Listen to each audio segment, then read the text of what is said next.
কিছুই রক্ষা করা সম্ভব না। তা আমরা সম্মিলিতভাবে চেষ্টা করব এই যে প্রাকৃতিক দুর্যোগ আমি বলবো, মহোদয় আমাকে ফোন করেছিলেন, আমি বলেছিলাম দেখেন এটা একটা প্রাকৃতিক দুর্যোগ হিসেবে আপনারা বিবেচনা করেন। আমরা 10 নম্বর সিগন্যাল উঠলে সাইক্লোন আসলে আমরা কি করি, নিরাপদে সরে যাই, ওটাকে কি কোনোভাবে আমরা থামাতে পারি? তাই হাতিটাও অনেকটা তাই, ওইভাবে মনে করেন। তো এই প্রাকৃতিক দুর্যোগকে আমরা সম্মিলিতভাবে মোকাবেলা করব এবং আমাদের জানমালকে আমরা রক্ষা করব। আর বন বিভাগে ভুল ত্রুটি থাকতে পারে, আমরা তার জন্য জবাবদিহি করতে রাজি আছি, ক্ষতিপূরণ দিতে রাজি আছি। এবং আমাদের চেষ্টায় যদি কোনো ঘাটতি থাকে আপনারা দেখাবেন, আমরা সান্নিধ্য গ্রহণ করে সেই ঘাটতি পূরণ করার চেষ্টা করব।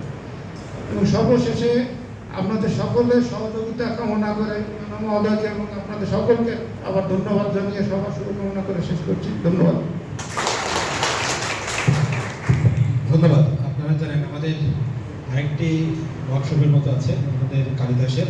এর পূর্বে আপনারা যে কয়েকটা প্রশ্ন করেছেন, আমি একটু ডিএফও মহোদয়ের সাথে আমি একটু এড করি। আপনারা পুনরায় চাষের যে প্রণোদনার কথা বলছেন, আমাদের বন বিভাগ থেকে এটা দেওয়ার সুযোগ নেই।